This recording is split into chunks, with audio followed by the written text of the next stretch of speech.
J'ai toujours été du genre timide. Je n'avais pas beaucoup d'amis. Et quand ma mère s'est remariée et que nous avons déménagé dans une nouvelle ville, j'ai dû commencer dans une nouvelle école. Personne ne m'a parlé la première semaine. Et je me suis sentie malheureuse. Pour ne rien arranger, le nouveau mari de ma mère était un salaud. J'étais obligée de souffrir de la servitude et du ridicule.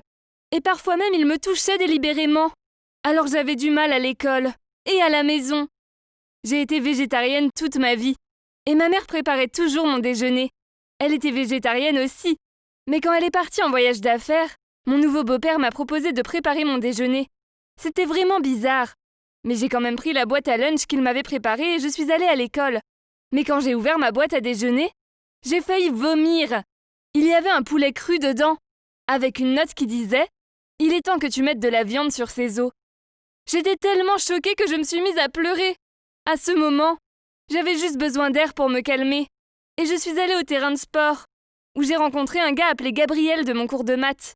Il voyait que j'étais bouleversée et m'a demandé ce qui n'allait pas. J'ai tout raconté à Gabriel sur mon beau-père.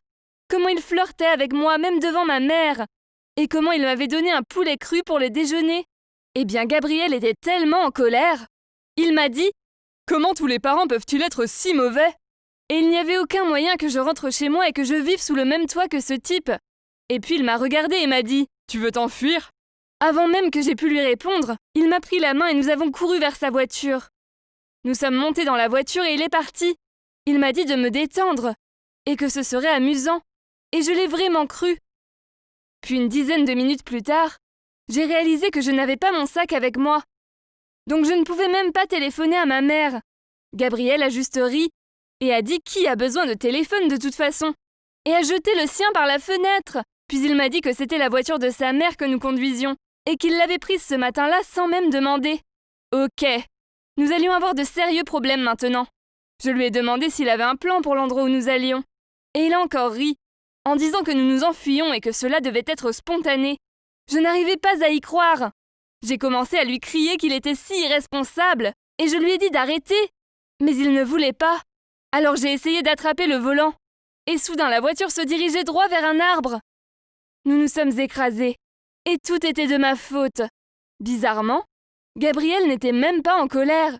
Il a dit qu'il s'en fichait car c'était la voiture de sa mère et qu'elle l'avait ennuyé récemment.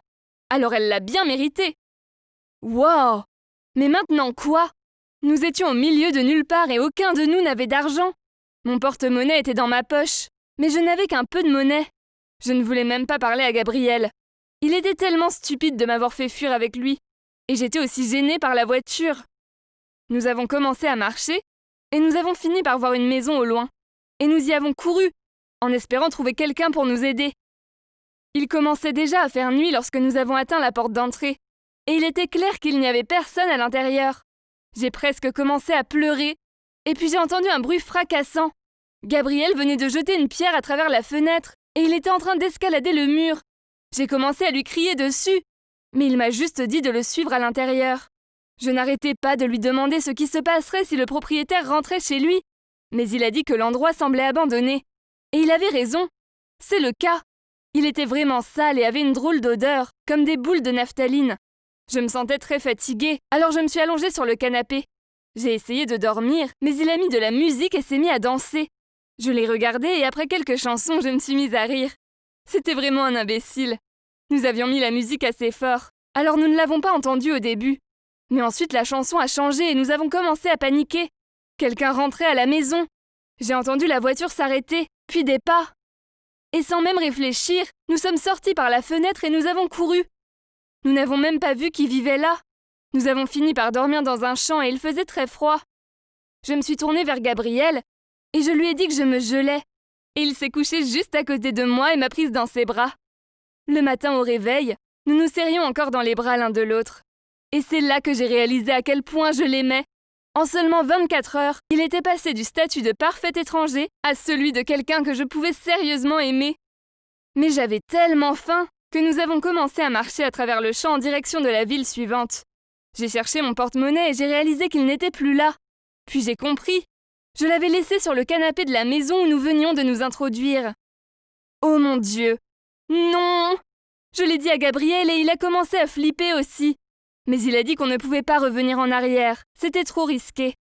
Toute la matinée, nous avons marché et marché, et d'une manière ou d'une autre, nous avons fini par faire un grand cercle et nous sommes retournés là où la voiture était tombée en panne. D'un côté, j'étais affamée et bouleversée, mais de l'autre, j'étais avec Gabriel, et il m'avait divertie toute la journée avec ses blagues et son sourire effronté. Mais quand nous sommes arrivés à la voiture, la police nous attendait. Gabriel a essayé de s'enfuir, et j'ai crié désolée à la police et j'ai éclaté en sanglots.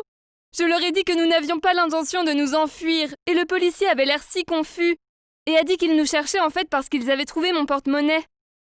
Soudain, je me suis sentie mal. Cela signifiait qu'ils savaient que nous étions entrés par effraction dans la maison. Mais ce n'était pas le pire. La femme qui possédait la maison que nous avons cambriolée avait été retrouvée morte ce matin-là, et ils pensaient que nous l'avions assassinée. Je n'arrivais pas à y croire. Les 24 heures suivantes ont été horribles. Gabriel et moi avons été emmenés au poste de police et interrogés sans arrêt. Et j'ai vu toute ma vie défiler devant moi, dans une minuscule cellule de prison. Mais un appel téléphonique est arrivé. Il s'est avéré que la femme a eu une crise cardiaque. Donc on était tirés d'affaire. Sauf que ce n'était pas si simple. Nos mères sont venues nous chercher. Et nous avons tous les deux été placés pendant 3 mois dans un centre de détention pour mineurs, pour être entrés par effraction dans la maison de cette femme. Nous sommes tous les deux sortis maintenant. Mais Gabriel n'a pas le droit de me voir. Sa mère l'a transféré dans une autre école et maintenant ça me tue. Tout ce que je veux, c'est voir Gabriel, pour qu'on puisse être ensemble. Dois-je m'enfuir à nouveau et essayer de le retrouver ?